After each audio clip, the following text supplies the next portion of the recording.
SMEs. Like most policy area, there are two potential roadblocks for this. Money and regulation. For the first, it's essential to find new ways of funding it. For the second, the renovation wave, the plan, aims to minimize potential regulatory barriers and stimulate a faster pace of building renovation across the EU. So this is about the immediate action regarding energy efficiency. I would like also to speak very briefly about renewable energy and what's going on. Renewable energy, of course, offers us a major opportunity for growth in recovery plans. Projects are cost competitive and provide at least twice as many jobs as fossil fuel alternatives. That said, the market forecasts we are seeing in Europe predict a decline in new renewable projects by up to 33% this year. The market for rooftop solar photovoltaic technology has significantly declined. Although attractive to investors, in the long term, there is a need to further improve investor confidence to stimulate a pipeline of projects. We know that the wind industry has a key role to play here. It is an industrial and technological success story for Europe in the past, but if Europe wants to reach the 2050 goal, there is a need to increase the contribution of wind energy by 20-fold. So as part of the Green Deal, a proposed strategy on offshore renewable energy is a priority. And just a few months after the Green Deal announcement, Europe is convinced that there is a need to do everything it takes to avoid COVID dealing a death blow to this industry. So we're trying to help. Right now, it is struggling. The industry is struggling with orders falling and broken supply chains. That way, Europe's vision for how to massively, I would say, upscale this sector until 2050 will be actionable. Also, this is how the EU sends strong signals to the industry that renewables are not only part of the future energy mix, but are indispensable to a clean transition towards climate neutrality. Renewable sector are at the center of the recovery plan that the Commission presented earlier. Of course, major offshore renewable projects, smaller scale labor-intensive activities will be also encouraged. Solar energy brings solutions not only serving the consumer, but also ensuring that the building becomes the producer of the energy for tomorrow, the charging station. The central role of smart technologies will be pursued, of course, in Europe, and will unlock the renewable potential of the households. This is the route to putting the consumer at the center of the clean energy transition, to have the consumer producing their own energy. So now I detailed greater energy efficiency and renewable energy as the first two areas of work, but the third area amplifies the impact of both, bringing them together into one connected system. This is energy system integration. So energy system integration is how we connect the missing links in the energy system. It will guide us on how to increase the use of renewables via electrification, and how to use renewable and low carbon gases for hard to decarbonize sectors while shaping a cleaner, I would say, more efficient system overall. In other words, we are joining the dots. Turning this vision into a reality requires action, including decarbonizing the remaining sector of the economy, in particular those sectors so far dominated by fossil fuels, creating a more flexible power system by storing and transporting low carbon electricity and making gains on storage and digitalization. Central to energy system integration, of course, is the deployment of fuel sources, such as hydrogen, into the system. This has the potential to be a game changer. Hydrogen has the potential to be a game changer. Today, its share is less than 1% in the EU system, and it's mainly used as feedstock in the chemical sector, petrochemicals. It could act as an enabler, especially for the hard to decarbonize sectors like heavy industry and transport. So hydrogen is a central element in the European strategy for energy system integration. Let me say that never before in Europe have we seen such a level of interest about hydrogen as we have today. The reason is twofold. We need hydrogen to achieve climate neutrality, and we should use this opportunity to invest in the clean energy technologies to restart the economy and promote innovation. Still, Europe is turning adversity into opportunity. Europe power sector is decarbonizing rapidly, and by 2030, almost 76% will come from low carbon sources, renewables, 54.8, and nuclear 21.1 almost. By 2050, Europe electricity supply is expected to be fully decarbonized, with over 80% coming from renewables. But electricity alone, cannot get the EU there. We know that we will also need other carriers. We also know that to keep energy costs in check, controlled, we must harness all the synergies and exploit the complementarities between electricity sector, EU vast gas infrastructure, EU industry, and the transport sector. So hydrogen is a vital missing piece of the puzzle to help Europe reach this deeper decarbonization and to reach it at a lower cost for people. So together with a strategy for energy system integration, a dedicated strategy on hydrogen is in place. They set out how Europe intends to accelerate the transition to the energy system of the future. To make this happen, Europe focuses on 4 areas. First, to activate a virtuous circle of increased supply and demand for hydrogen, boosting demand in end uses like industrial applications and transport, and investing in developing electrolyzers with greater capacity. Part of this bringing down the cost of clean hydrogen to make it competitive. For this, we need, of course, more cheaper renewable energy and an efficient electricity market. There is also a need to create an ecosystem approach to hydrogen production. To do this, a Clean Hydrogen Alliance is being created to bring the full value chain of hydrogen together: investors, governmental, institutions, and industrial partners.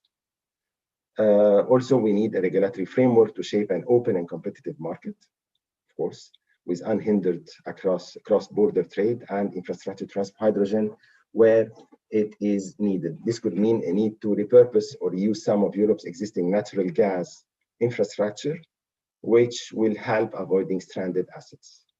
Third, there is a need, of course, to continue research and innovation because developing a clean hydrogen economy poses a technological challenge. We need to vastly scale up electrolyzer technologies to support the ambition, but at this point, Europe does not have the production capacity it needs. Demonstration projects are starting at 20 megawatts in Europe, but we need gigawatt scale electrolyzers. We also need research in fuel cells and storage. So in September this year, the Green Deal call of 950 million euro under Horizon 2020 was launched, which will also cover hydrogen. Of that, more than 1/3 will be dedicated to energy topics, including a call for a large-scale electrolyzer. The Commission hopes that this will help to gather the right minds and unleash the research and innovation in all the relevant areas across the hydrogen value chain. Finally, comes the importance of international cooperation. Of course, as you know, the EU imports today just over 58% of the energy it needs. Tomorrow, Europe is determined to transform these imports of fossil fuels into clean energy partnerships. The EU is also determined to work with its neighbors in the first place, but also with global partners. There is a need for a common understanding and possibly even the harmonization of codes and standards for trading hydrogen internationally. We have seen EU focus on hydrogen mirrored across the globe, really everywhere. The number of countries joining the International Hydrogen Council has more than quadrupled in the past 3 years. We have seen that Japan has announced the next Olympic Games to be Hydrogen Olympics, which is excellent. MOU started to be signed in the region between member states and neighboring countries, such as Morocco, about green hydrogen development plans. Finally, I would say one important piece of the puzzle is the carbon border adjustment mechanism. It would address carbon leakage and make sure that EU ambition don't work in isolation, but it should be WTO compliant and compatible with the Paris Agreement. Right now, the Commission is working on the impact assessment and exploring pilot sectors where a mechanism could be useful. So, dear colleagues, to conclude, I have laid out our bigger picture for the energy system for the future and how Europe intends on getting there. I would say that most generations are forced to deal with how they create a better world for their own generation. We have the unusual task, but also the opportunity to tackle at once the biggest challenge of our own generation while preventing the biggest challenge for the generations of tomorrow. If I could convey anything to you today, it's that this is not the moment to pull back from investments in clean energy, it's the moment to double down. Europe has clear plans, significant ambition, and one piece of the equation is the determined action to push forward onto the road of recovery towards a climate neutral continent at Horizon 2050. Once again, green and digital investments will be a major pillar for Europe's recovery plan. The European Green Deal has an important dimension, of course, with respect to international cooperation. Europe is putting all its accumulated knowledge and its willing to share its experience with the neighboring countries, including with Egypt. We have done it in the past, we are doing it right now, and will continue in the future. I don't need to say that we are already working with Egypt on issues very similar to what is being done in Europe, such as hydrogen scenarios, integration of renewables into the grid, energy efficiency programs such as the green energy financing facilities that was launched like 2 weeks ago, and a lot of other topics. So thank you very much for your attention, for your kind attention, and I wish you a very fruitful webinar. Thank you. Thank you very much, Dr. Ahmed, for this enlightening speech. Actually, I think same lessons maybe learned in Egypt regarding importance of wind energy. Actually, through the work of this project, it has been realized that wind energy should play a very vital role in the future of energy, renewable energy in Egypt, not just solar energy.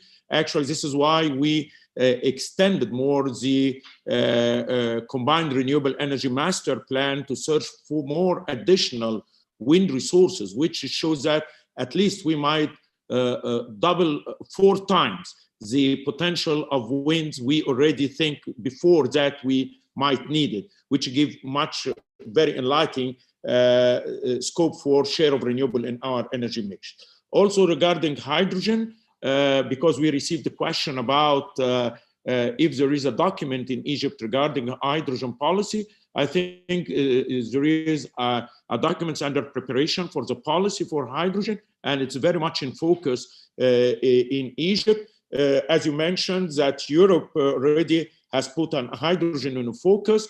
Recently also, in addition to the European energy hydrogen strategy, Germany had already issued a strategy for 2050, which is 50% electrification, which means that 50% of the share of end consumer energy will come from electricity, and the rest 50% will be from hydrogen. So it shows how the trends of the system. Also regarding electrolyzers, and I think, as you mentioned, maybe it's one of very good cooperation area between Egypt and Europe regarding having a pilot project for establishment of electrolyzers in the system, just to have some pilot project to test the concept and go forward in hand with our European partners. Thank you very much, Dr. Ahmed.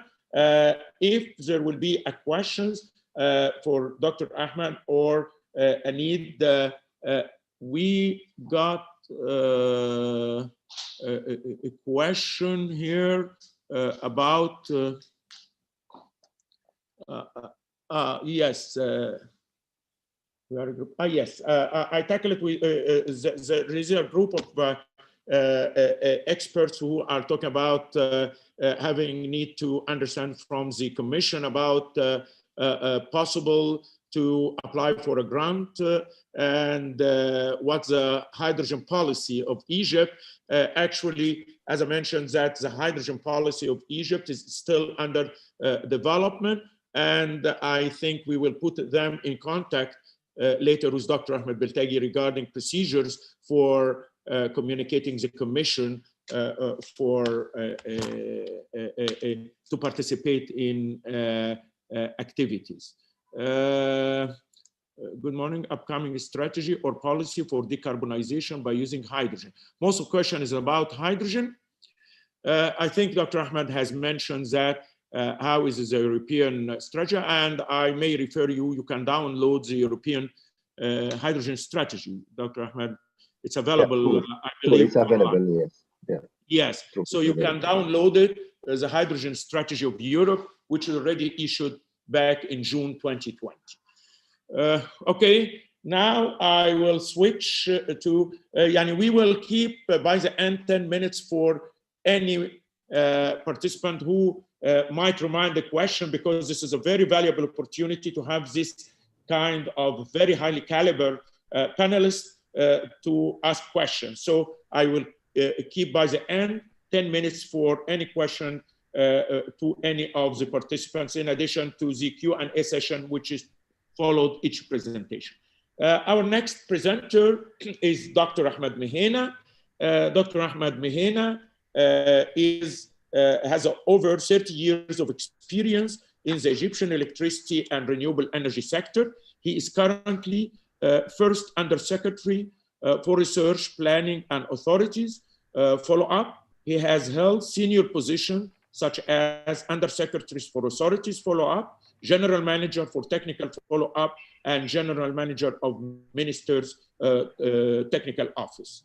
In addition to his member of the Board of Directors, he is a member of the Board of Directors of New and Renewable Energy Authority. He's a member of the Energy Committee in ESCWA.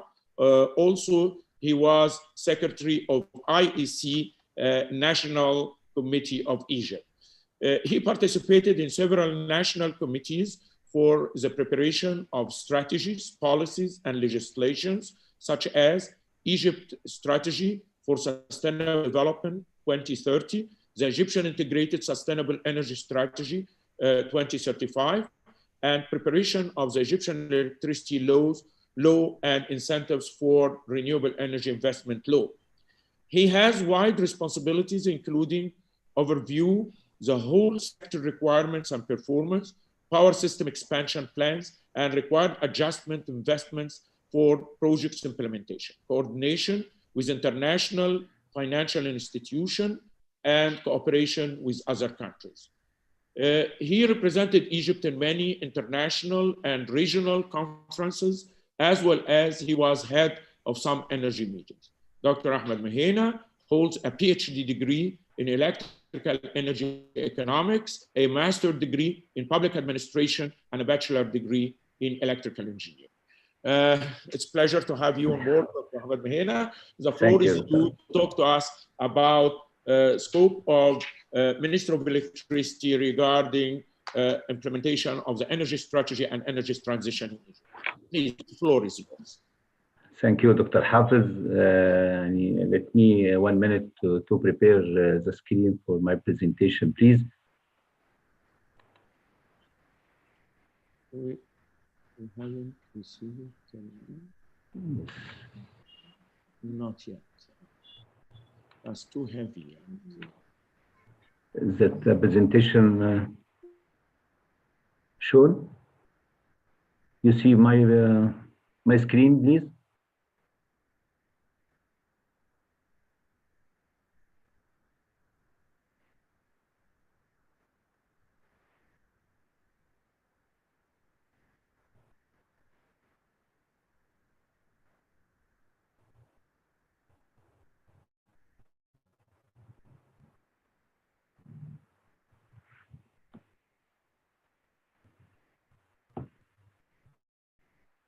Do you hear me, Dr. Hafiz?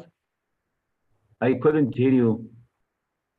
Yes, Dr. Ahmed, we hear you and we see the screen. Yes, it's now on screen. We can see it on our screen. Please make it full screen.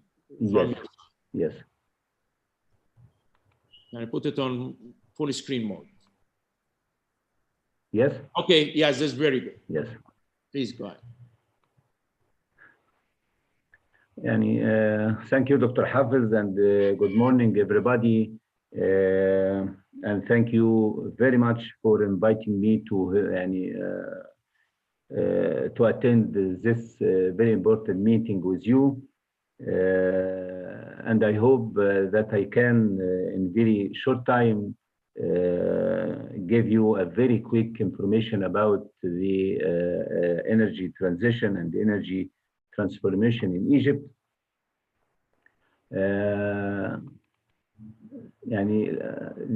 My presentation today, I will talk about the challenges to Egypt energy and the Egypt strategy to tackle these challenges, and then the current status of electricity demand and supply resource in Egypt, and then electricity sector ongoing and development plans, and then the future intentions for the electricity sector, and then the cooperation with regional and international parties to achieve the international strategies, strategic development goals. At the first, let me remind of the very big problem faced Egypt before 2014, which was, there was a big problem. There was a fuel shortage. There was a massive electrical power outage. There was low availability of power plants. There was some constraints due to transmission grids and huge losses. And let me also remind what His Excellency President Abdel Fattah al-Sisi said at that time, that the electricity, the matter of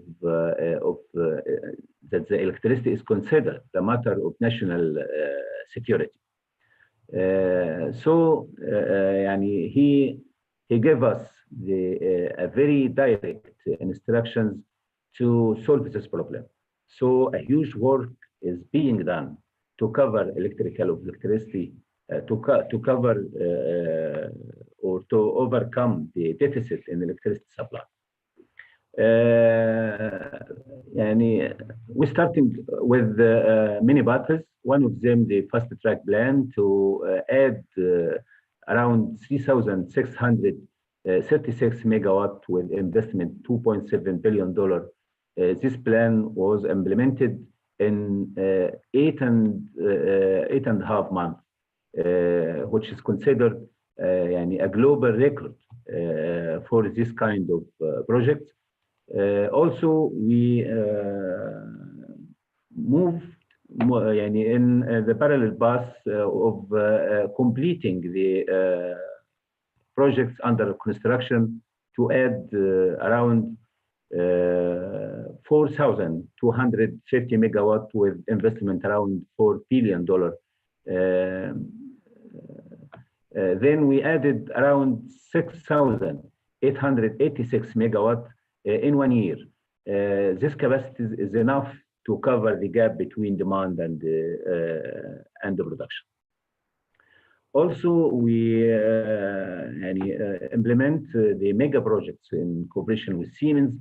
We succeeded with Siemens to implement 3 mega projects power plants with the total capacity of 14,400 megawatt was installed in 2.5 years, which is considered also a global record in this issue. Also, we convert the simple cycle power plant to be combined cycle.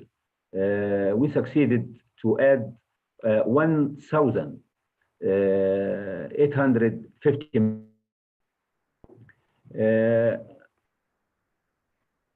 After that, we succeeded to reduce the fuel consumption from 210 gram per kilowatt hour in 2016 to be now 182 gram per kilowatt hour, and we expect to reach 172 gram per kilowatt hour.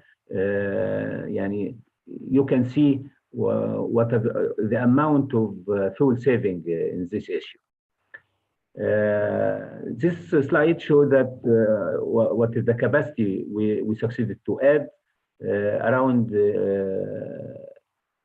28 gigawatt already added in the period of from 2014 to 2020. This graph shows that starting from June 2015, there is no load shedding in Egypt. Yes, of course, we have some shortcuts, some power cuts, but there is no load shedding since June 2015. In the parallel path of the securing electricity and securing energy for the future, we transform our strategy for the sustainable phase. We already have a national strategy 2030 for Egypt, which is include a strategic vision for energy, states that maximizing the efficient use of various energy resources in a competitive environment manner, focusing on renewable energy. Our strategy for Egypt is coherent with the national SDGs and United Nations Strategic Development Goals. The Supreme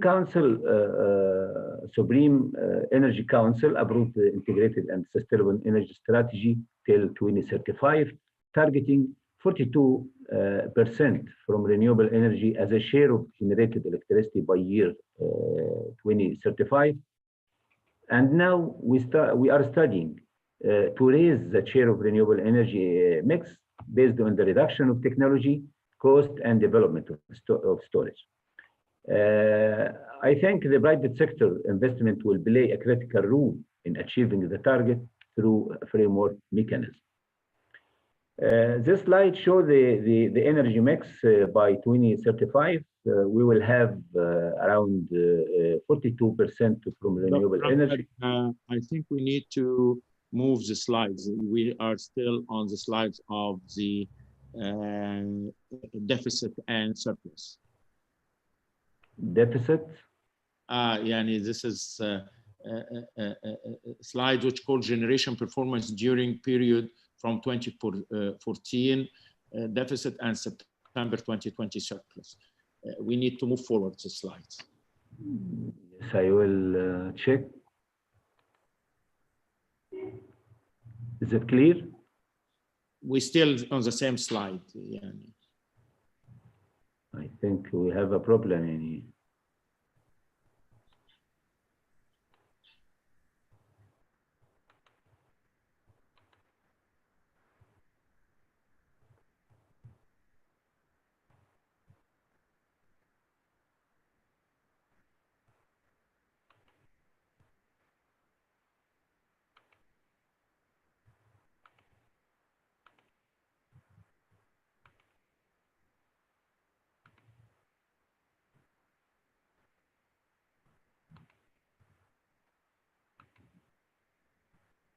I couldn't hear you, Dr. Hafiz.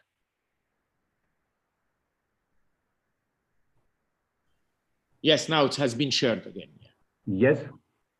We are on potential, a slide for potential from yes. wind and solar based on wind and solar atlases.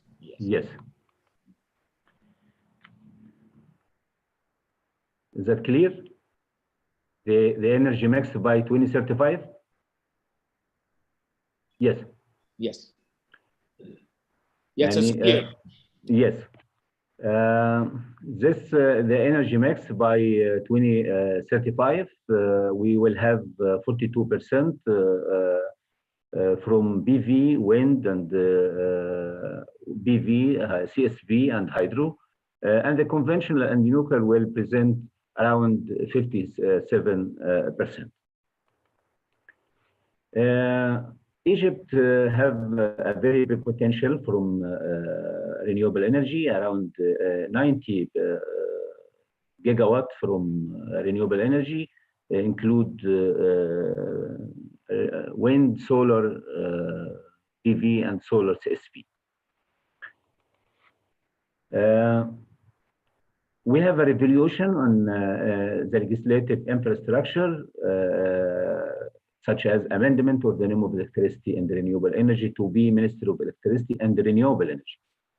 Also in July 2014, the tariff reform program was adopted and announced for 5 years. In September 2014, a cabinet approved the issuance of feed-in tariff program. In October 2014, NEREA, New and Renewable Energy Authority, establishing law has been amended to allow the NEREA to establish in partnership with private sector to implement operation and maintenance projects. In December 2014, renewable energy law was issued to encourage generating the electricity from renewable energy. In July 2015, new and electricity law was issued. In April 2016, electricity by law has been issued. In October 2016, second phase of feed-in tariff already issued. We implement our projects under many schemes, such as EPC plus finance, feed-in tariff, PEO. Feed-in tariff already closed after finishing our target to encourage and support private sector to implement the I need to check with you, Dr. Hafiz, if the slide already cleared the renewable energy projects till 2022. Yes. Schemes, different schemes, yes, already on. If there is any problem, you can help me. Thank you. The electricity sector set some incentives for private sector, such as land allocation, availability of information concerning Atlas and wind, solar Atlas and wind Atlas, environmental impact assessment studies, custom duties for all imported material and equipment don't exceed 2%, sovereign guarantees, codes for interconnection with network, interconnection between neighbors, a bankable power purchase agreement, and network codes, contract, as well as a willing charge tariff to facilitate process for private investors. For the wind energy, we have now 1,375 megawatt implemented by NEREA and the private sector. And we have in pipeline some projects in cooperation with private sector with total capacity 750 megawatt. For solar energy, we have a very famous project in Bimban with capacity of 1,465 megawatt with investment around $2 billion. And this project won the best project prize worldwide by the World Bank. This photo shows the panels and the solar farms and the substation. And let me here say that the substation already finished before the starting of operation of the solar panels, which is a very successful achievement for the electricity sector. For the hydropower, we already utilize all potential on the river Nile. The total hydropower installed capacity is up to now 2,832 megawatt. The latest power plant in hydro is Asyut Hydro Power Plant with 32 megawatt in Asyut Barrage. But we now try to implement another scheme of hydropower, such as pump. We implement now, and we see now to implement the megawatt with investment $2.6 billion. This slide shows what is the capacity now.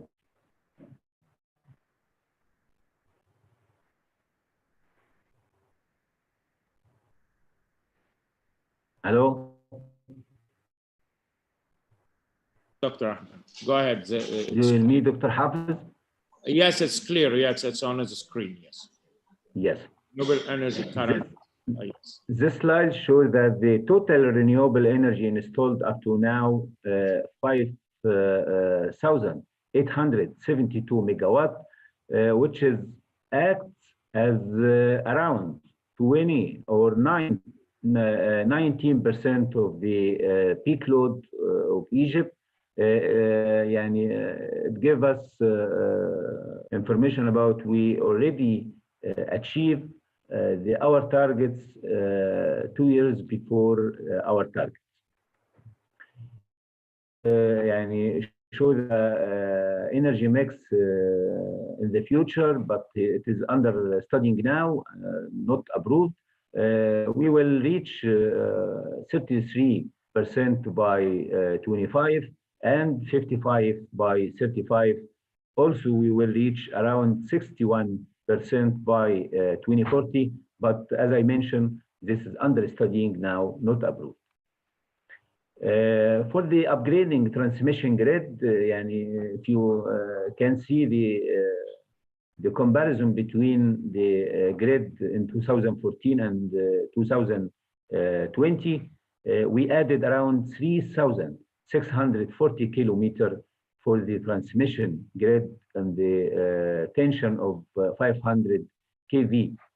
I focus here on the 500 kV because it is very important for us. You can see we succeeded to add around 1.5 times of the existing length in 2014. For the control centers in the transmission networks and the level of 500 kV, the existing control centers, around 7 control centers, but now we implement 3 control centers, and there are 3 control centers under bidding now.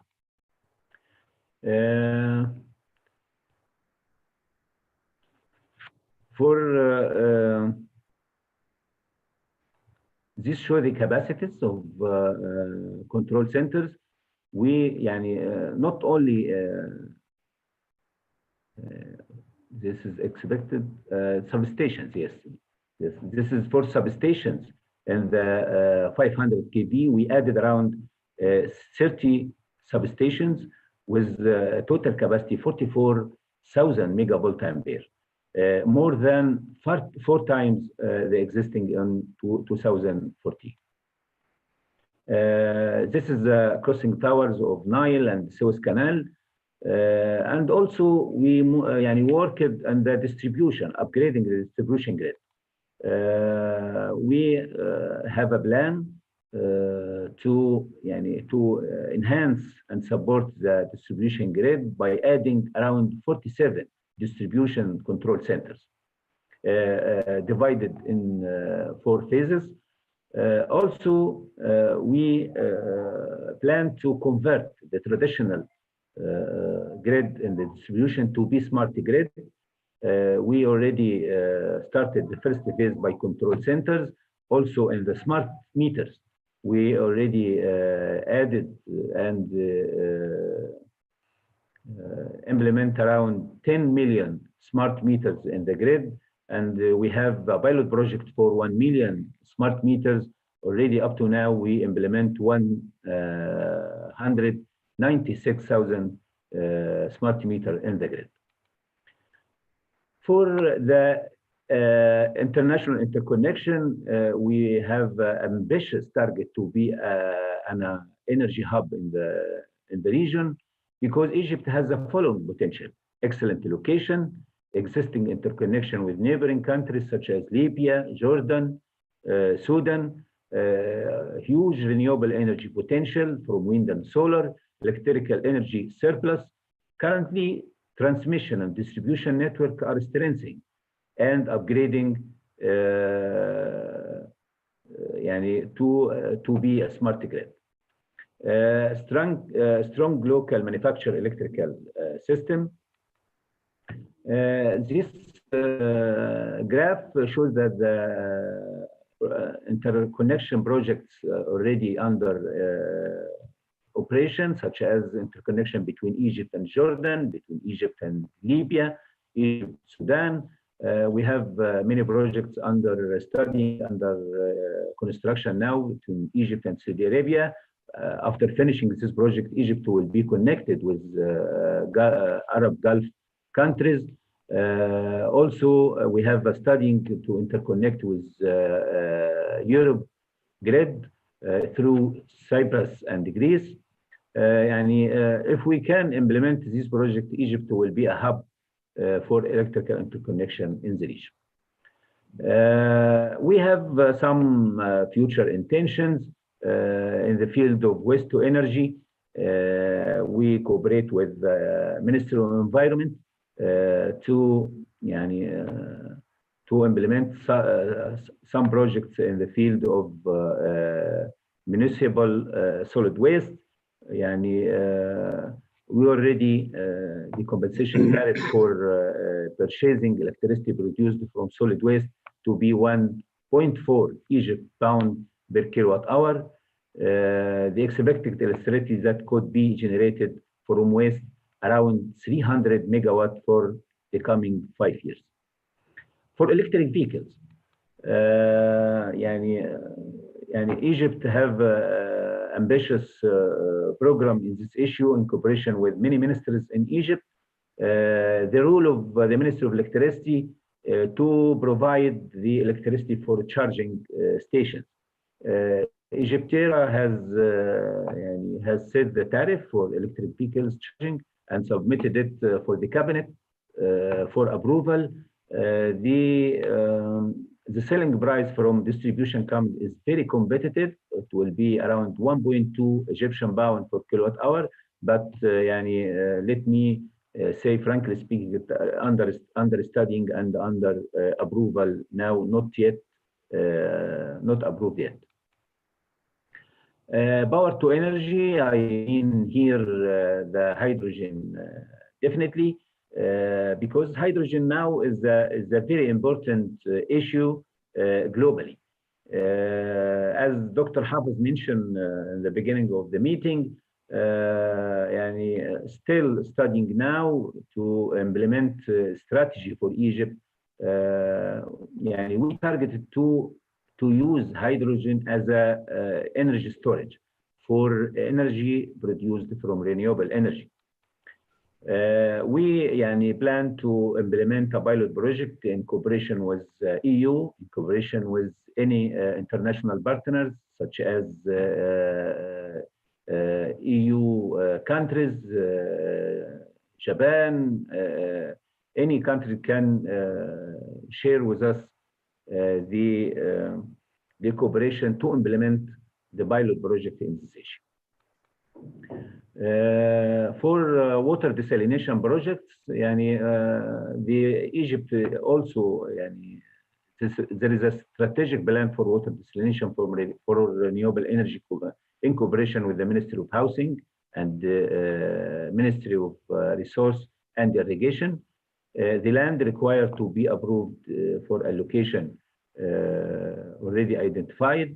5 years plan starting from year 20 to 50, aiming to produce approximate 2.9 million cubic meter per day. We targeted to utilize renewable energy to provide the desalination projects with electricity. We have a good cooperation with regional and international parties, with JEDCO, which is an international organization which encourage the global interconnection by using renewable energy and the clean energy. Egypt will be a part of this interconnection. We already signed an MOU with JEDCO. Also, we have a good cooperation with International Solar Alliance, ISA. The International Solar Alliance aims to provide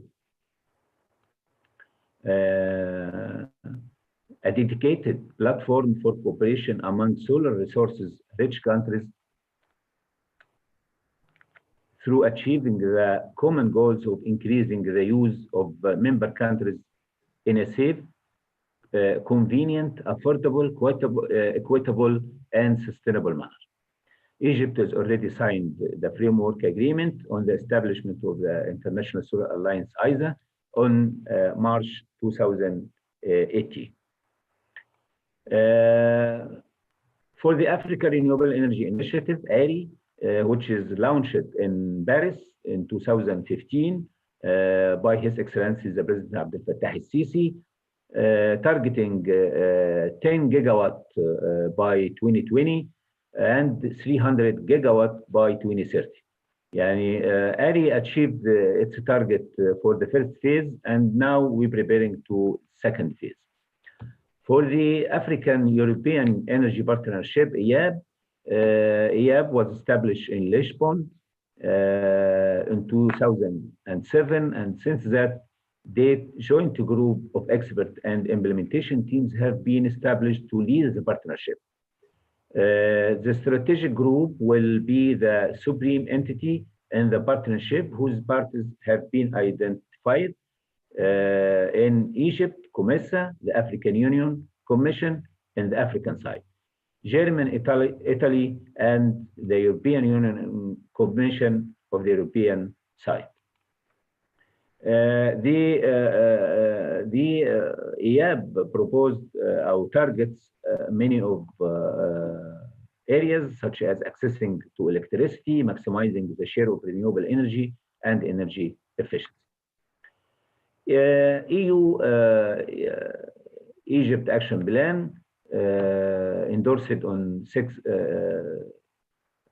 of March 2007 by the EU-Egypt Association Council in the context of the European Neighborhood Policy.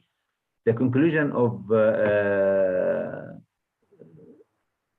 8 to 9 March 2007 European Council and the Energy Policy Action Plan 2007-2008, which emphasizes enhancing the energy relationship with Egypt as an essential element of developing the EU's external energy policy and security of energy supply.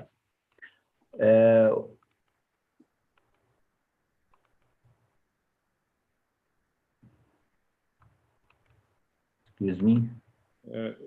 Dr. Mehena, could we conclude? Yes, we have 2 minutes. Yes, 2 minutes. Yes, please. Yes.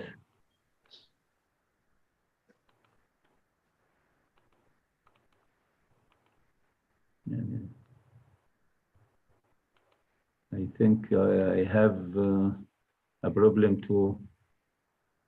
It's already appear the cooperation with European Union. Yes, but the next slide, please. You couldn't advance. Yes. Please, yes, tell us about the final conclusion. Yes. Yes, we have some proposal. Already it has advanced. Now we're on the second. Such as to the oil and the gas sector, support the electricity sector reform, support the development of Egypt and the regional energy hub, measures and projects in the field of renewable energy, support energy efficiency strategies, policies and measures across various sectors, enhancement cooperation between Egypt and EU in the technologies, scientific and industrial areas across the energy fields. Prepares Atlas the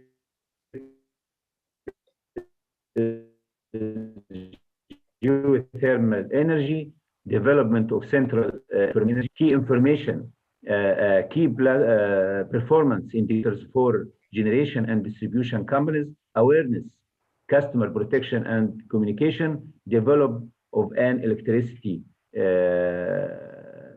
competition market, and finally, this is a new areas for cooperation, technology, electric vehicles, and energy storage.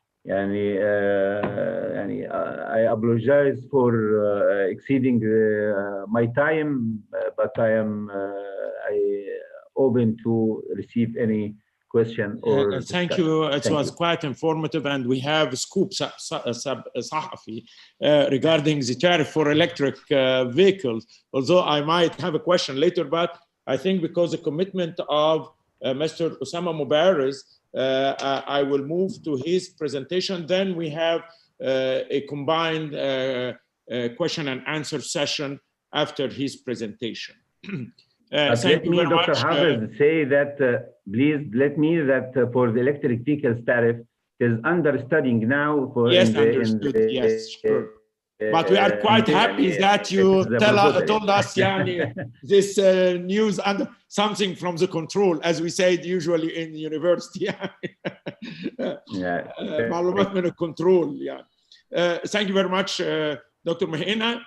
We have a lot of questions came on, and I will forward after the presentation of Mr. Osama Mubarak, because he has a meeting commitment.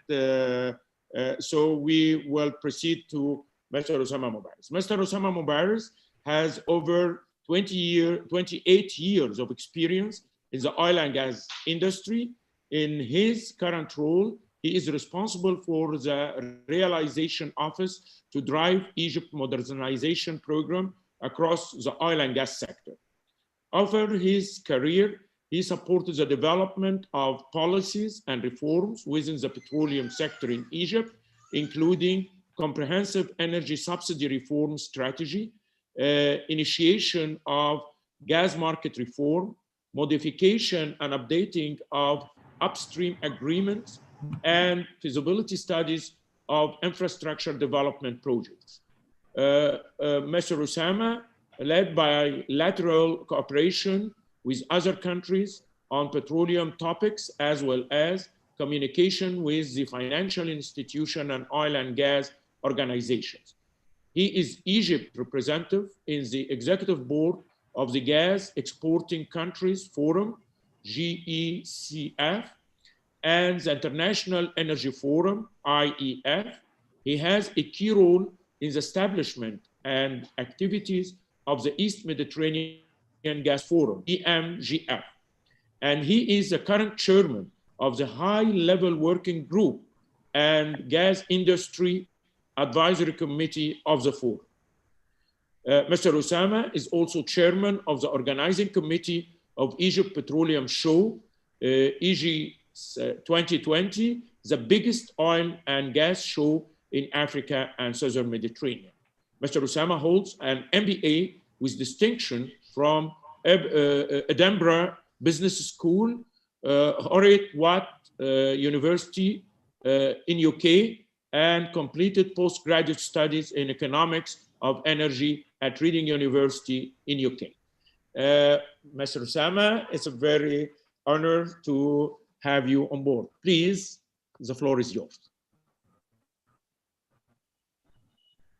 Thank you very much, Dr. Hafiz. It is really a pleasure to be among you and among this distinguished panel. And I would like to thank the EU for organizing this very informative and interesting webinar. Egypt and the EU has enjoyed a long-standing partnership and cooperation. Egypt sees the EU as a strategic partner, and especially in energy, we have done a lot together. We have a lot of activities that are quite interesting. Dr. Mohena shared some of these. I'm not going to get into the details on that. I will try to be brief in my presentation and maybe give time for some questions. And even if the audience have some other questions, definitely we can arrange other engagements or even other meetings to tackle them. My presentation today is going to talk about four main topics, mainly Egypt Vision 2030, focusing on the energy pillar. And I'm going to talk a little bit about Egypt's modernization project, the oil and gas modernization project, with some highlights on some of the key success stories, highlight about our role, Egypt as a regional oil and gas hub, with some concluding remarks at the end. So first, and to link what I'm trying to say with the topic of today's webinar about sustainable development, as Dr. Mohena was explaining, Egypt witnessed a lot of challenges during the past decade, with two major revolutions in 2011 and 2013. This resulted in a lot of challenges economically, socially, And definitely this shed light on the energy sector. That's why after two revolutions, the Egyptian people were looking forward for better life standards. And that's why the government in early 2016 adopted Egypt's vision for 2030. And one of the main pillars of the vision was talking about energy, with specific objectives that are ensuring energy security, increasing the contribution of energy to the GDP, maximizing utilization of natural resources, promoting sector rational and sustainable management, reducing energy intensity, and reducing emissions coming out from energy. In light with this, both the Ministry of Petroleum and Ministry of Electricity, with the support of the EU, through a technical assistance, we developed an integrated sustainable energy strategy to 2035. Dr. Mahena talked in detail about this, but what I would like to say is that now we are currently, as Dr. Hafiz also referred to, we're trying to update the strategy with two main objectives: to increasing the share of renewable energy with the current updates and developments, and also trying to address the transition to green economy with specific highlight on hydrogen. And as I see here, a lot of the questions, or most of the questions, are addressing hydrogen. And maybe we can, after the presentation, we can talk a little bit about this. Also, in line with this, the Egyptian Ministry of Petroleum developed sector-specific strategic pillars to be in line with the Egypt Vision 2030, and also with the Integrated Energy Strategy 2035. And we have three main pillars, which are energy security, to boost energy supply, diversify energy supply, and manage energy demand. And the second pillar is financial sustainability. And the third pillar is sector governance. Along with this, in 2016, we launched what we call the Egypt's Oil and Gas Modernization, where we reached a shared vision within the sector in partnership with an international consultant. And the vision is to continuously unlock the sector's full value chain potential as a growth and sustainable development engine for Egypt, to achieve financial sustainability and become a leading regional oil and gas hub, and that the sector would be a role model for the future of modernized Egypt. We have developed this vision taking into consideration four main core values, which are safety, innovation, ethics, sustainability, and efficiency. And to achieve our vision, we have come up with 7 main programs that are covering the whole value chain, upstream, downstream, and the hub strategy, and at the same time covering also some of the most important health elements, like the investment attraction, the sector structure reform and organization. And one of the main pillars or programs is the human resources management. And at the same time, one of the main pillars was the digital transformation of the sector.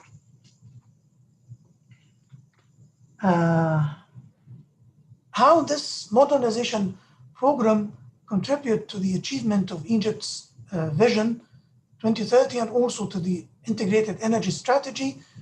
This is going to improve institutional and corporate governance. This is highlighting heavily on the investment on the human capital with capacity building and technical management and creative skills, increasing economy resilience and competitiveness, boosting economy's inclusive growth, enhancing macroeconomic indicators, including fiscal deficit, reducing fiscal deficit, and increasing foreign currency inflow, and ensuring energy sources sustainability to fulfill local demand and improve quality of services.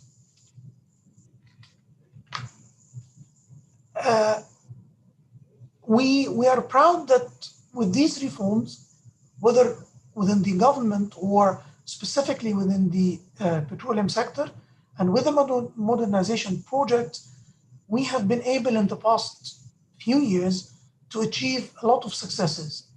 In this slide, we're trying to highlight some of these main success stories, including signing a lot of upstream agreements, the energy subsidy reform that started in 2014 and was completed by 2019. And now we're going with the what we call the fuel indexation scheme, connecting natural gas to 5 million households, achieving self-sufficiency with natural gas, expanding CNG for vehicles, digital transformation, enhancing energy efficiency, refining sector improvement projects with projects with investments of more than 5.7 billion US dollars, achieving and fulfilling 2 main petrochemicals complexes with investments of around 4.5 billion US dollars, gas market reform with giving more opportunities to private sector restructure reform, launching what we're very proud of, what we call Middle Management Development Program, which again, a main focus on human resources development. I will try to highlight some of these success stories.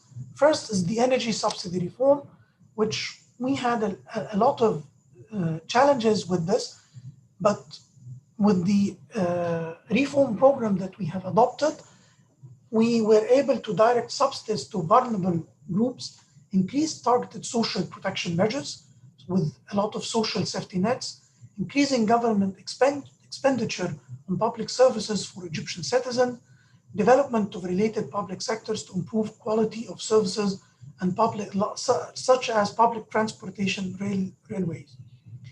As I said, for fuel, we are working on automatic fuel indexation that is updated every 3 months automatically with 2 main factors, international prices and the exchange rate between the Egyptian pound and the US dollars. One of the main achievements is as I said, we were having a lot of challenges from 2011 until 2015 with a lot of shortages of gas, but with the reforms and the projects that we did, we were able to achieve self-sufficiency of gas in 2018, and we resumed exports. This was done through 29 gas field development projects with investments of more than 30 billion US dollars. And this made us achieve growth in the gas sector from -11% in 2015, 2016 to about 20% in 2018, 2019. The next point is the gas connections to households. And we were able in the past 6 years to connect the gas to about more than 5 million gas households. This represents about 45% of what we have been able to achieve in the past 40 years. And in this regard, I would like to thank the EU for their support for this project, whether in terms of grants or facilitated loans with the AFD and other supported EU international financing institutes.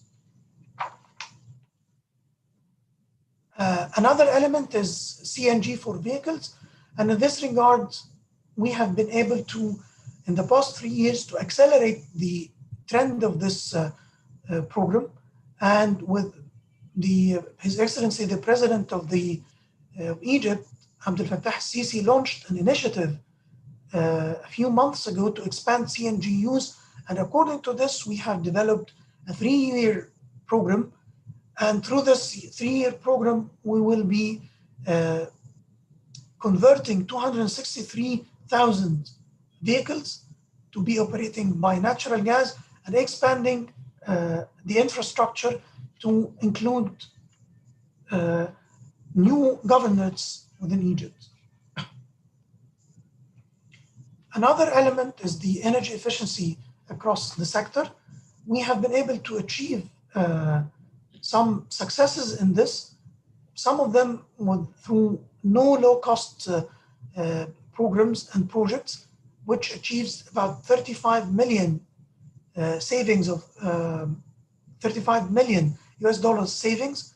And also we have implemented some energy efficiency projects with some investments that achieved savings of about $450 million. I'm not going to go through the rest of the, due to time, to the rest of the details of the slides, but I will be able to answer any questions in this regard. I would like to go next to the last part about Egypt as a regional oil and gas hub. And in this regard, I would like to highlight that we have developed a hub strategy within the sector based on 3 main tracks: internal, which is focusing on the institutional setup whether within the oil and gas sector or within the government through dedicated working groups, intergovernmental working groups, or the political side through a lot of international cooperation with our neighbors and with the EU, and on the technical and investment side through several projects, upgrading infrastructure like refineries, like depots, like pipelines and storing capacities. And also building on our assets like the strategic location among resource-rich countries and also demand extensive, energy demand extensive regions, and also infrastructure like SOMED, like Suez Canal, and like gas pipelines and networks and gas LNG liquefaction facilities. And also in this regard, we have been promoting these assets through one of our major events, which is the Egypt Petroleum Show, Egypt, that has been there for the past 5 years. And this has been very successful in attracting a lot of investors and a lot of potential partners. And one of the recent successes that we have been able to do is the signing of the East Mediterranean Gas Forum that was done in September, 22nd of September. And in spite of the COVID-19 challenges, we were able to sign this in a relatively short time period, maybe in 15 months since the inception of the idea of the EMGF. With this, I come to the concluding slide, which is the energy sustainability is a key objective in our Vision 2030 and in our strategy as oil and gas sector. The economic reforms and modernization program successfully mitigated COVID-19 adverse impacts. And this is a testament to how resilient we have been in the sector and our reforms. And we are committed to continue transitioning towards the green economy, depending on both gas and also renewable energy and other clean fuels like hydrogen. Egypt-EU strategic partnership to achieve Egypt's goals in the energy sector is an important element in our strategy, and we are ready to continue collaboration as it is essential to solve global energy challenges. Thank you very much. Thank you very much, Mr. Osama, for very enlightening presentation, which reconfirm again that the whole energy sector really have a success story. And this represents maybe challenge in future to keep this success forward. It's quite clear that we have very clear vision regarding future and how we could proceed with it, but still it's a very challenging considering energy transition and considering the current challenges from COVID-19, as you showed that we have succeeded and have more resilient to mitigate this impact on the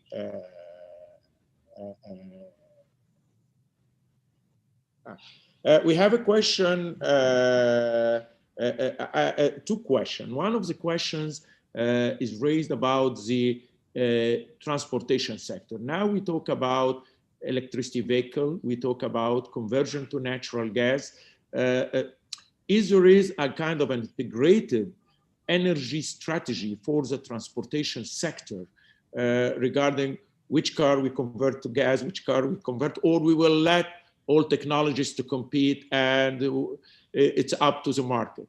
Mr. Osama, could you give thoughts? And also I will go back to Dr. Mehina to provide his thoughts about this. Thank you, Dr. Hafiz. Thank you very much. I think this is an important question. And maybe before going specifically to the transport sector, I would also like to talk about hydrogen, because I have seen a lot of questions about this. So hydrogen is one of the elements that is attracting a lot of interest from the Egyptian government. And we have addressed this question in the Supreme Energy Council in a meeting that was chaired by His Excellency Dr. Shaker, Minister of Electricity and Renewable Energy, with the attendance of several relevant ministers.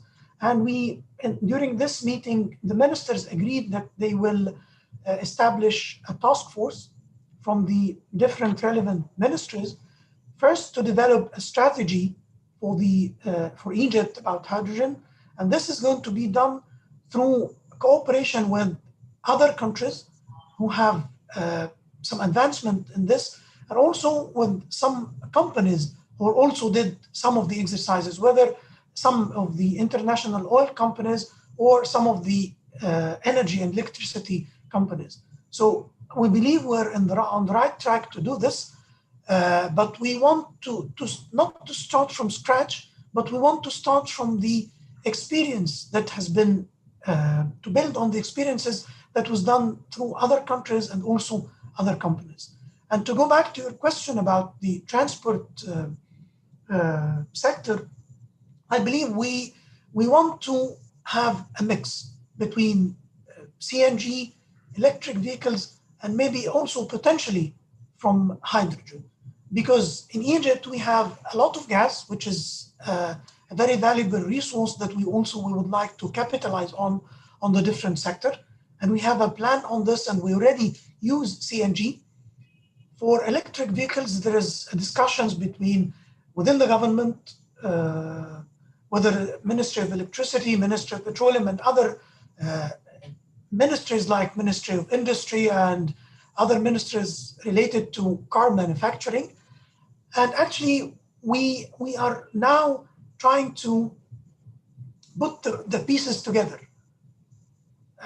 What specifically, we have a plan for CNG, but now we are ready to discuss how can this plan be integrated with electric vehicles and also potentially hydrogen. And there has been a meeting maybe on Saturday, we have all read about this, with the president about car manufacturing, including both cars to operate by CNG and also electric vehicles. So I think this topic is on the highest priority of the agenda of the government, including definitely His Excellency the President. Hopefully I had address the question. Very good. Actually, you even also disclosed information, because we received a lot of question about the hydrogen strategy of the countries. Now we understood that there is a decision from the Supreme Council to form a task force for developing a hydrogen strategy of the country, taking into consideration lessons learned from other countries, as well in cooperation with them, as well as with energy companies. Dr. Ahmed Mehena, your comment regarding integration of different supply sources for the transportation sector. Yes, I couldn't add more than Engineer Osama mentioned regarding the two topics. For hydrogen, as he mentioned, the task force for formation, now it is the right decision to form a course to discuss and to give some recommendations for what is the strategy, what partners, what is the main partners in the world we can cooperate with them. Regarding the electric vehicles, when we talk about the electric vehicles, we would like to give a comprehensive view regarding the accommodation of technology for local manufacture, especially for batteries, for engines, for bodies, etc. But I think for providing electricity, there is no problem for the electricity sector because we have a surplus now from electricity. We can provide electricity from any kind of electricity. We can maximize the share of renewable energy in the future. We can consider the electric vehicles as a storage for renewable energy in the future. Now we are in the stage of learning. We are in the stage of preparing our capabilities to enter this market strongly. We have many partners in the national level. We have the Ministry of Transportation, Ministry of Environment, Ministry of Industry, Ministry of Petroleum. Many partners. We can put a comprehensive strategy for Egypt, and I think electricity sector one of the main partners and main players in this issue. Thank you.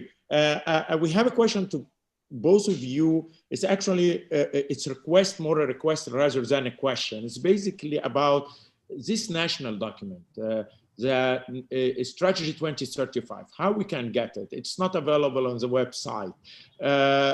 Other documents as being released. So it's more like a request that it's very much of interest that this document be enabled on the websites of these of the ministries, both Ministry of Electricity and Ministry of Petroleum, because this is very much important to know or to understand what's being told about. We may talk about strategies that says, and we couldn't find this strategy available for us. So this is a request more than a question. Too. We have another question. I don't know if it's within scope or not, but it's basically to Mr. Osama regarding the calibration of the meters on the gas meters, both on the infrastructure and on distribution. I don't know the background of the question, but it means that there is a calibration program going on to ensure that meters on the transmission network and distribution network are subject to calibration, regular calibration program? Yes, definitely, because there are supply contracts and purchase and sales agreements for gas, and this provides that there has to be some sort of metering and calibration each time, and there is check from time to time on this. I'm not sure about what are the details of the question, but if this is the question, yes, definitely there is. A second question was about the modernization program. Is there a kind of a timetable for the modernization program? So there is this target going to be achieved by this year, and by next year we're going to have these targets coming on? To Mr. Osama, the question. Yes, we have definitely we have a plan for the modernization. We have already achieved a lot of the plans, and most of the successes that have been presented today are the outcome of the modernization. Because the modernization is not just about projects; it's also about the way we are doing the business, about the governance, whether the systems, the regulations. So we have achieved most of our plans in the modernization, whether in the let's say the HR pillar, the energy hub pillar, on the investment attraction, and even on the upstream and downstream pillars. What we're still working on is some of the health elements and the restructuring parts. And we were on the right track on this. The question, I'll start by Dr. Mihena and then go back to Mr. Osama regarding, you presented a lot of new initiatives using new technologies. What status of development of human resource to be able to work with this kind of new technologies and developments? So what's the plans for human resource development so far in the energy sector? Let me say that we have in the electricity sector around 20 training centers in the electricity sector in many fields. In the leadership, we have a very strong center in the Ministry of Electricity. We have training centers in the field of operation, maintenance, hydropower in Aswan, and renewable energy in the New and Renewable Energy Authority, many of training centers. Human resource is a very, very important issue for us. Let me say, when we start to operate Siemens power plants, one of the main targets of us to build capacities of the engineers and technicians. So many of engineers travel to Germany to have a very advanced programs for operation and maintenance. So His Excellency the Minister usually say in all events, the human resource is the main capacity for the electricity sector. And we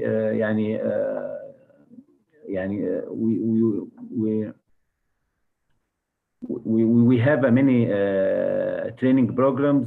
Around 25% of the employees already trained annually in many fields for electricity. Yes. Okay, Mr. Osama, I understood that human resource development is part of the modernization program. Could you shed light on this? Yes. Thank you, Dr. Hafiz.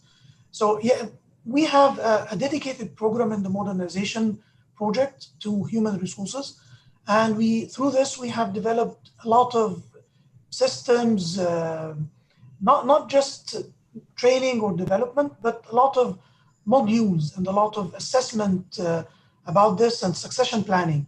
And one of the programs that we're very proud of is what we call the middle management project.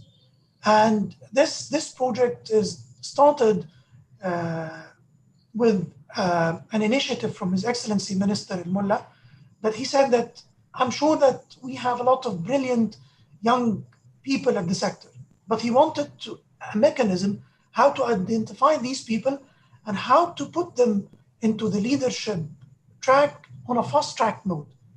That's why we developed a mechanism to identify these people very objectively without the need to go through any bureaucratic or even to go through their managers or bosses. It was very objective of the application and the selection, and also the development program was done with the support of our partners from the international oil and gas companies.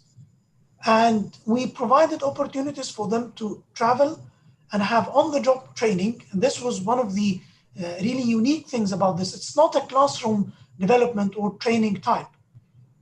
Some of them went in programs that lasted 11 months, some 6 months, and some maybe 4 months. On-the-job training and shadowing some of the leadership of these companies. So we believe this program is unique, and we are very proud that we were able to do it, to finalize the first phase. And the first phase included 450 employees among the fast track and management track and the technical track. And we have launched already the second wave, but due to COVID, we are a little bit slow about this, but hopefully within the next few weeks, we can resume the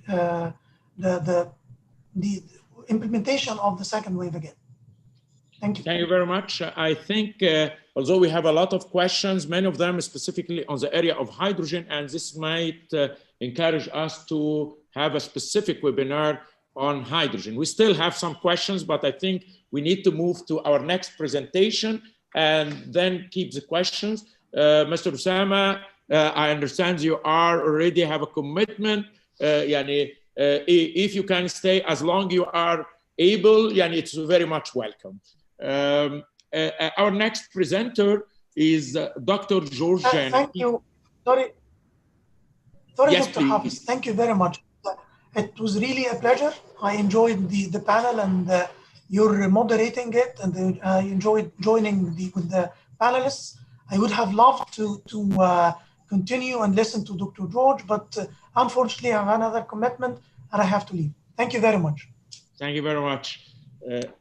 I promise you that we will make it specifically later to you, because sure you will miss so much. But for sure we could have a specific meeting on this. Actually, thank you very much.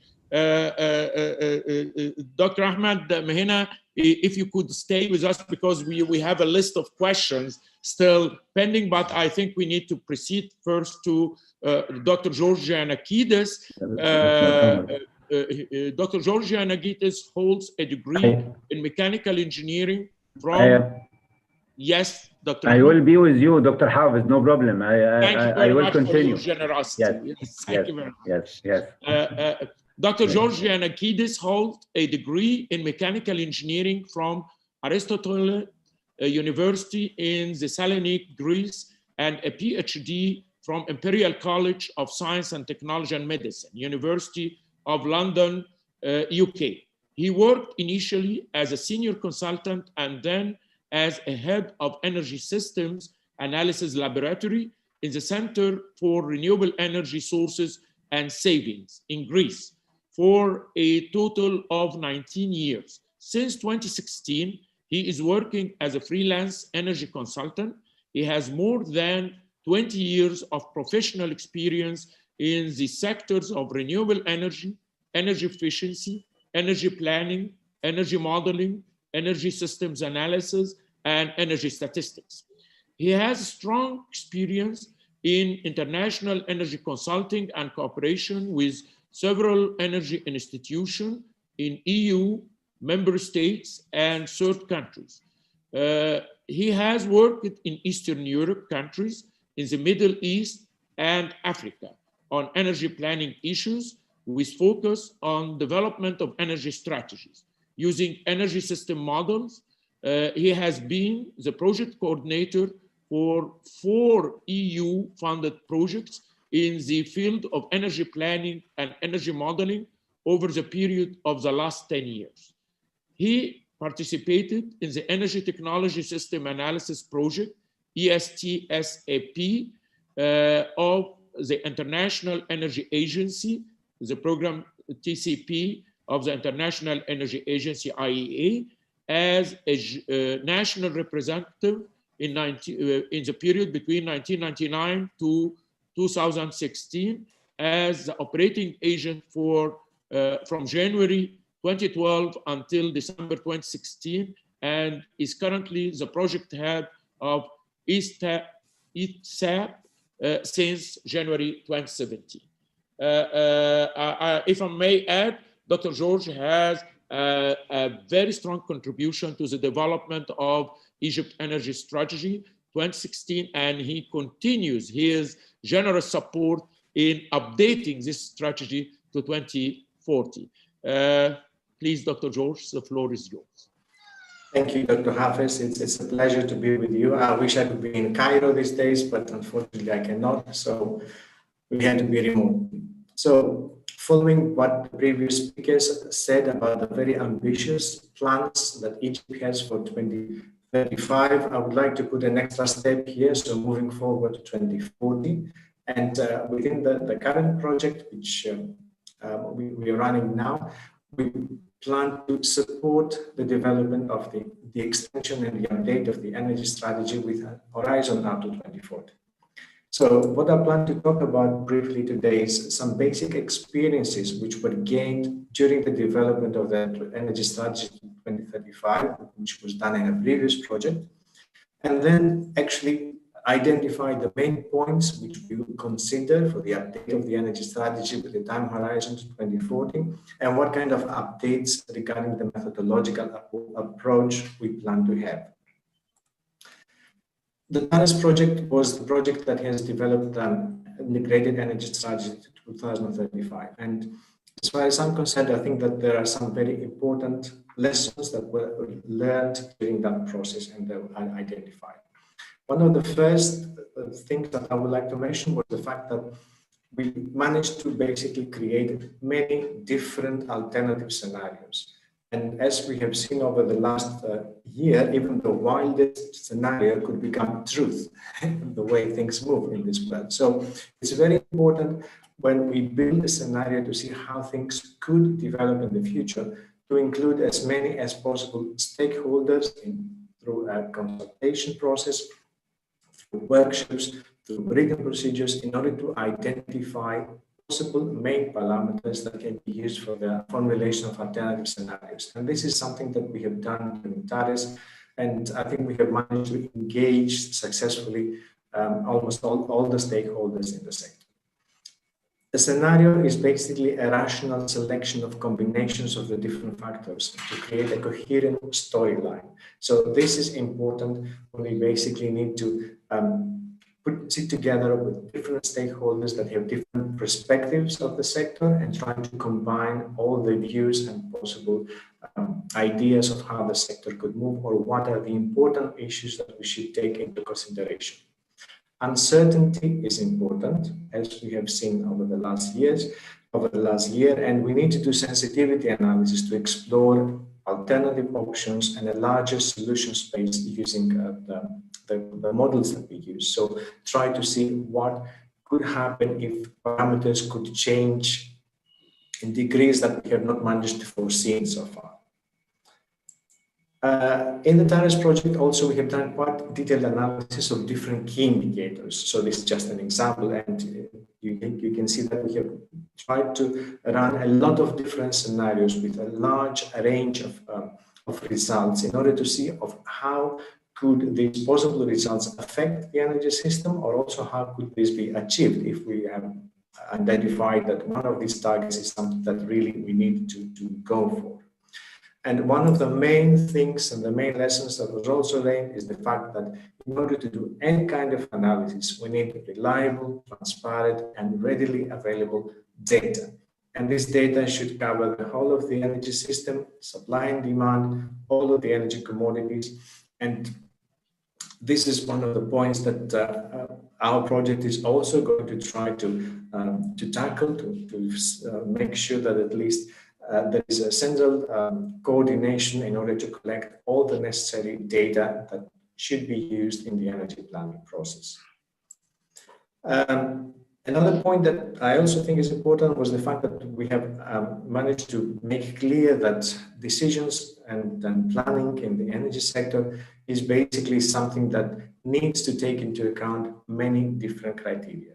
There are many stakeholders, there are many issues in the sector, so many different criteria should be included when decisions are being made, especially when we're talking about the medium to long-term time horizon. We have tried to do something like this in a very first and simple way during the TARIS project. So we have tried to identify key criteria that could be used to rank the different choices that we have seen and the different outputs that we have seen in different scenarios. This is just an example that the scenario 4B, which was at the end promoted as the most appropriate after the energy strategy 2035, was actually one that did perform well in most of the criteria that we have put down. But we feel that this process needs to be enhanced and use more advanced tools, modeling tools, in order to include the multi-criteria analysis overall in the decision-making process or the planning process in the energy sector. So having this in mind as a background, now we move into the phase of updating the integrated energy strategy in order to take into account new developments in the sector, which were quite a lot over the last years, but also extend it in the time horizon and move forward to 2040. Overall, when we do planning and we formulate scenarios, there are a number of parameters that actually influence the inputs that we use, related to energy, environment, and economy overall. There are parameters or elements which I call here supranational. So it's basically elements that are not controlled by the country, but it's basically overall a global development. Things like that include technology costs, as we have seen lately with the reduction of the costs of renewable energy technologies. The international fossil fuel prices, or how other players behave in international markets, what kind of policies they are following, which could probably influence the international energy market. There are also what I call here national elements, which are basically elements that are specific to each country, things like the domestic energy resources, or things like the socio-economic structure and the corresponding influence of the demand, the needs for energy services demands, or other factors and constraints regarding technology availability, for instance, or market constraints or market barriers. And the last category is what we call national objectives or policies. These are basically the part of the scenario that are really controlled from the policymakers. So it has to do with targets, it has to do with measures, it has to do with policies that are being implemented. So having all this in mind, the main changes that we plan to do when we move forward in this project regarding the planning and the scenario development is, first of all, the incorporation of the changes regarding the renewable energy technology costs. Now, from the last scenarios that we have done back in 2015, things have changed quite a lot regarding costs, and things are expected to change even more if we move into a time horizon to 2030 and 2050. So we have updated the costs that are being taken into account when we do the analysis regarding the basic renewable energy sources and how we expect this to change with the time horizon to 2030 and 2050 based on data mainly from IRENA or other international sources. Then we also included in the model more details regarding renewable energy sources, mainly regarding their geographical distribution and their capacity factors. So different areas in Egypt have different potentials regarding wind, but they also have different characteristics, mainly regarding wind and regarding the pattern in which they produce electricity through the year. PV is more or less more predictable because of following the cycle of the sun, but wind, as you can see, can be quite different. And this is quite important when we do a more detailed analysis of the power sector system, because wind turbines in different areas could contribute in a different way to the overall power system. And this is a detailed analysis that was done within this project under the updated combined renewable energy master plan. So it's we have incorporated the results of this new analysis into the modeling process. All the speakers so far talked about electric vehicles. So we will include electromobility in our scenarios, and according to the IEA, actually electric vehicles are one of the few technologies that are basically on track with their sustainable development scenario projections, which is the most aggressive scenario projections that they're using, which means that it is a technology which is seriously being taken into account. It's started playing a very serious role overall in the world, as you can see with the numbers and the shares of electric cars and their projection. One of the main barriers in the penetration of the electric vehicles, of course, is the charging infrastructure. So you can see what's going on in Western Europe when electromobility is increasing rapidly, and you can see what's going on in the rest of the world where we are still in the starting point regarding electromobility. So this is, especially the charging infrastructure, is something that really needs to be taken into account by policymakers, because it's infrastructure that should be taken up either by utilities or by providers. But we will include alternative scenarios penetration of the EVs in our analysis. Hydrogen, again, was a hot topic for all the speakers so far. I mean, this is a map from the analysis of the IEA. So you can see that basically Egypt, according to their analysis, has one of the lowest production costs of hydrogen by hybrid renewable energy plants, so PV and offshore wind systems. So this means that there is a very large potential there, and there's a very large business opportunity as well overall, either including hydrogen as a fuel in the local energy chain, but also producing hydrogen and exporting hydrogen. So using this as a business opportunity to export it to Europe and contribute it to the overall hydrogen strategy that Europe has developed.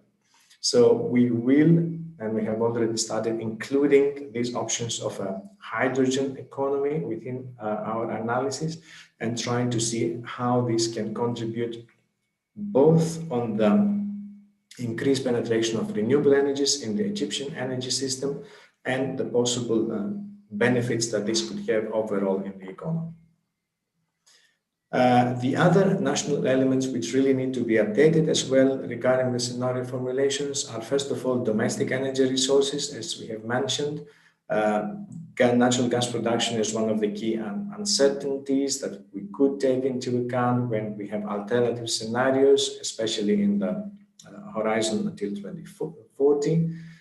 So possible future production profiles can be included in alternative scenarios. But also what we have seen over the last years are also changing demand patterns. And this is something that we have seen quite evidently in the part of the electricity consumption, whereas instead of having this continuous increase that we have used to see so far regarding electricity demand, we see some kind of a flatten out of the demand over the last years.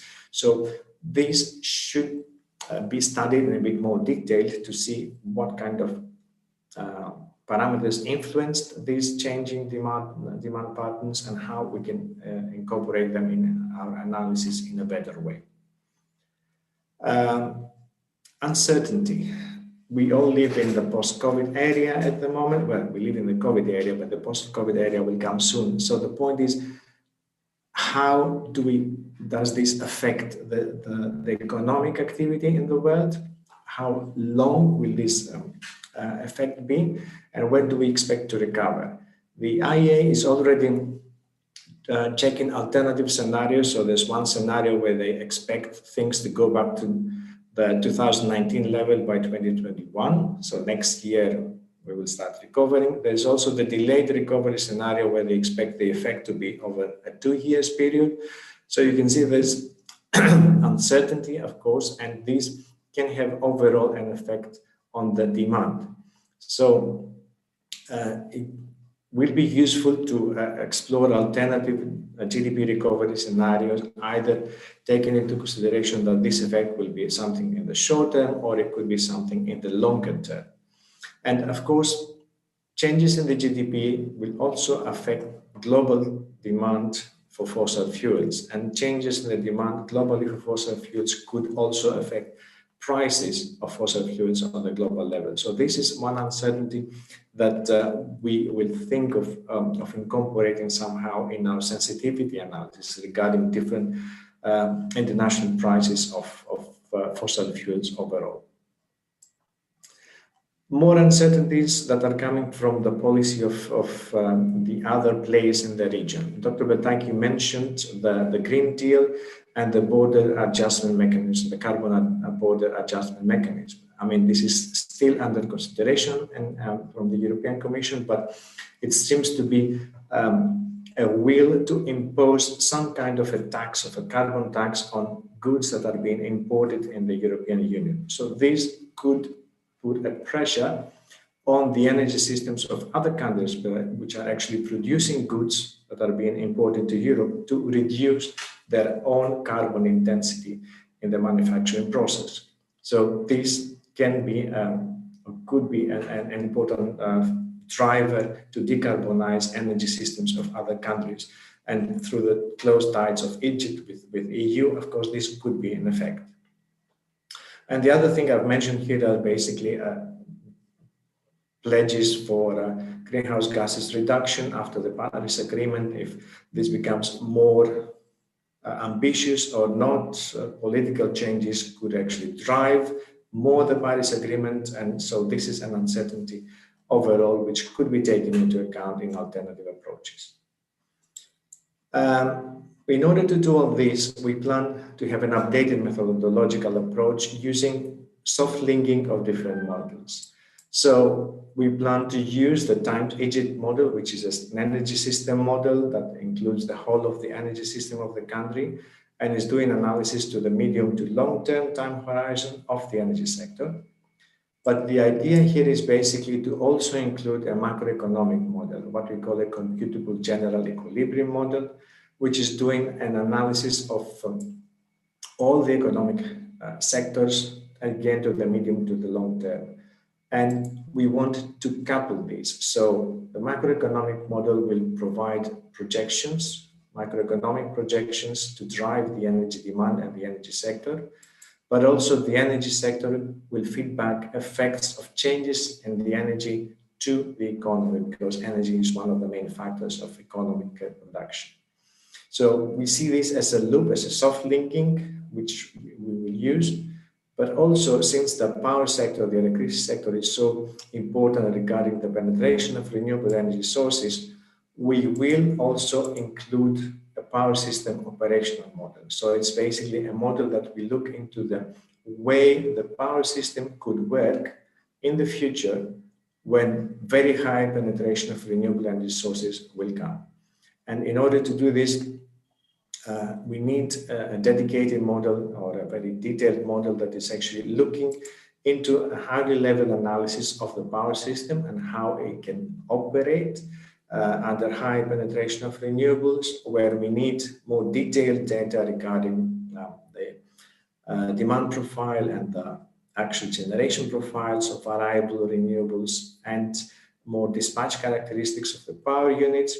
And this can also be used as a feedback to the energy systems model in order to take into account detailed operational level characteristics in a scenario where we have a penetration of renewable generation going to whatever 40, 50, 60 or even more % of the overall power generation.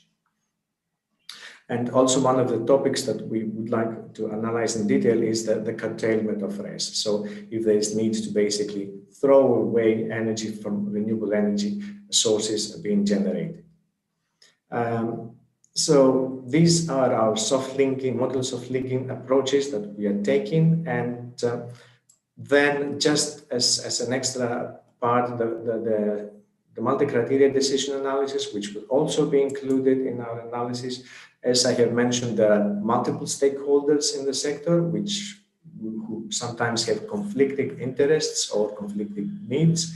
And in order to do that, we will utilize the multi-criteria decision analysis approach, where we can basically have different scenarios or actions, different criteria, different weights, and different players. The advantage of this mathematical approach is that at the end, it can basically show you the results based on stakeholders' compromise. So taking into account criteria and rating and rankings of the different stakeholders, of the different approaches, they can basically give you a solution that compromises the needs and the beliefs and the prioritizations that were set by all the different stakeholders.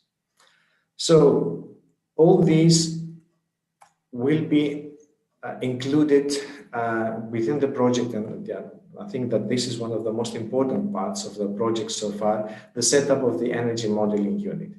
The idea is to support the setup of a unit that will be able to utilize all these tools and will be able to basically take into account national targets, do detailed analysis using all these modeling tools, and actually produce alternative scenarios for applications and support to the overall energy planning process of the country. Thank you for your time, and I hope I didn't take up too much of the time so far. Thank you, George. Thank you very much for this very comprehensive and very clear vision regarding the development of the energy strategy of Egypt 2040 and the methodological development which is being introduced as well as new scenarios to the development.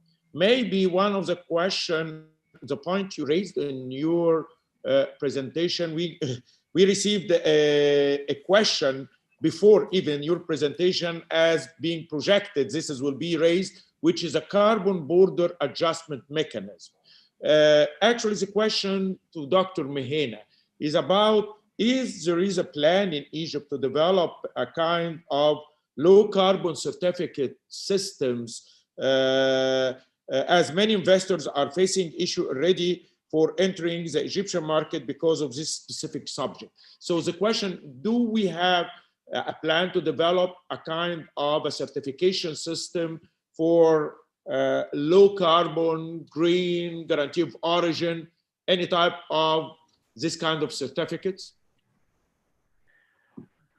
Thank you, Dr. Hafiz. Let me the first mention that before Paris Agreement, globally we have CDM, Clean Development Mechanism for marketing the carbon certificates. But after Paris Agreement, there is very debate and very negotiation globally to build and to establish the global market for carbon market and carbon certificate. Nationally in Egypt, we haven't up to now any markets for the carbon market. But if we decide to establish any markets for carbon and carbon certificates nationally, we have to be focused on the global market at the beginning. After that, we can establish the carbon market. Because the carbon market, depending on the share of renewable energy, the commitments nationally and the commitments internationally. Then we can see what is the borders of this market. Okay. We have another question about water desalination.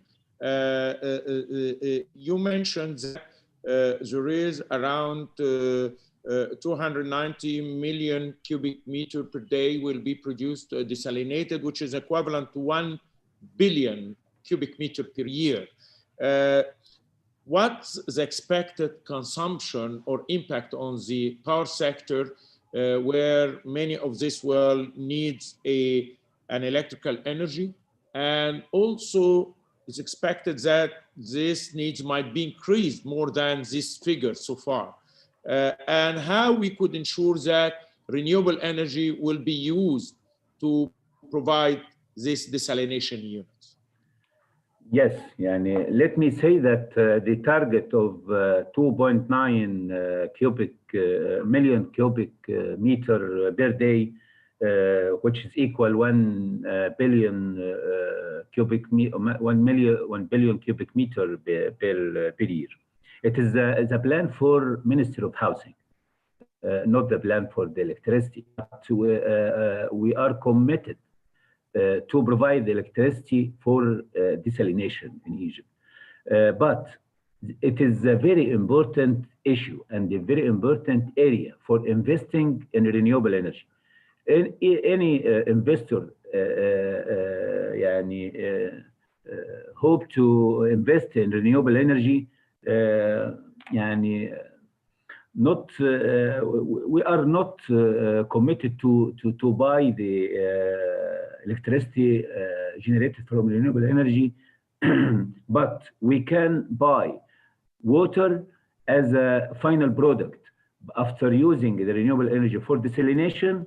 After that, the government can buy the water from the investor. I think it will be a very good investment opportunity to the all investors or private sector. But if we look at the surplus now in the electricity, we are ready to provide desalination for electricity this year and for the upcoming or 5 or 10 years. But if we look at the long term, I think there is a good opportunity for investors and private sector to invest in the desalination by using renewable energy.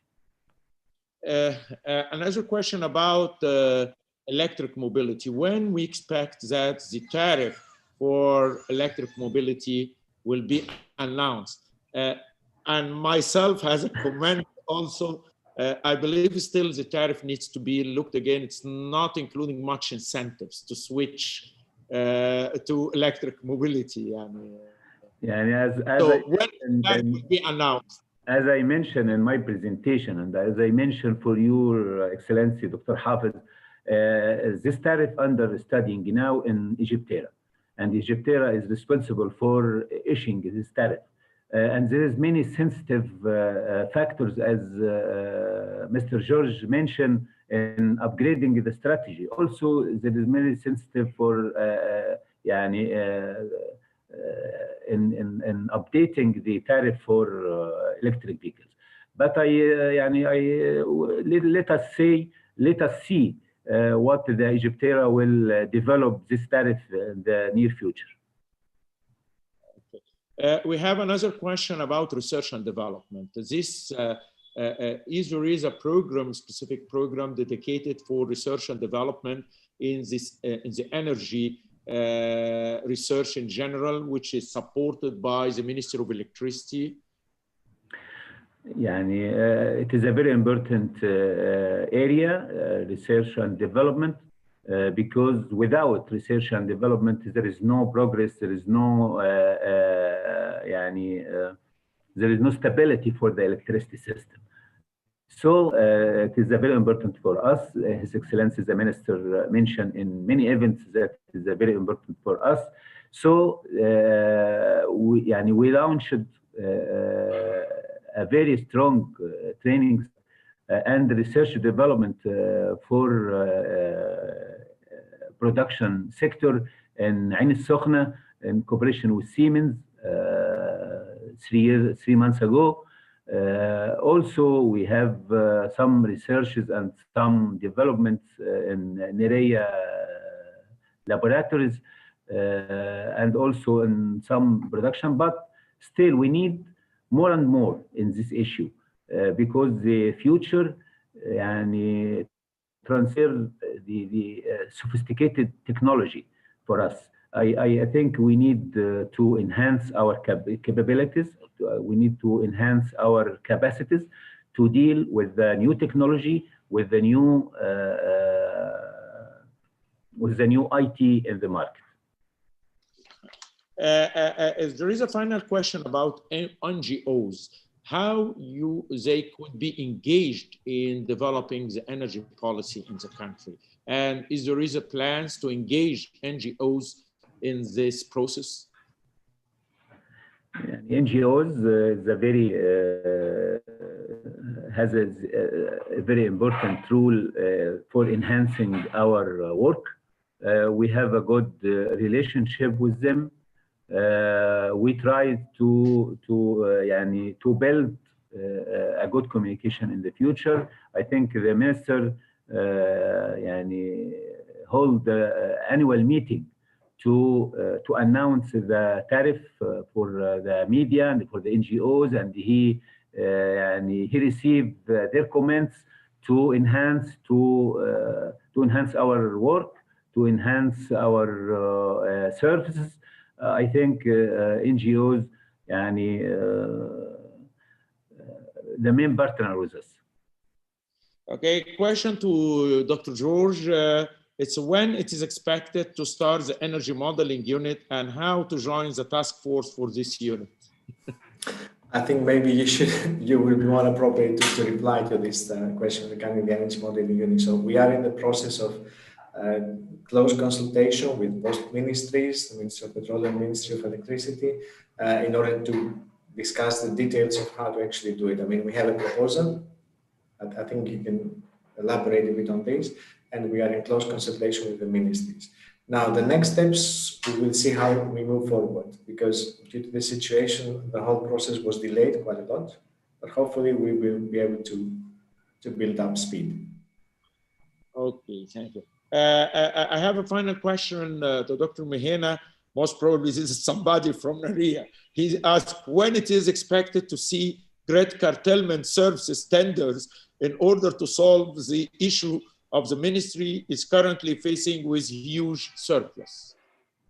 So we would like to have a kind of a tariff for curtailment. So if the system operator decided to curtail a certain plan, he will pay for this curtailment.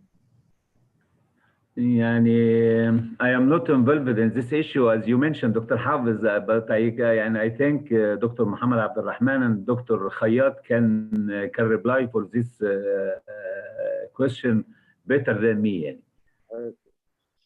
Okay, I think we have a request made from many of attendees regarding enabling this presentation.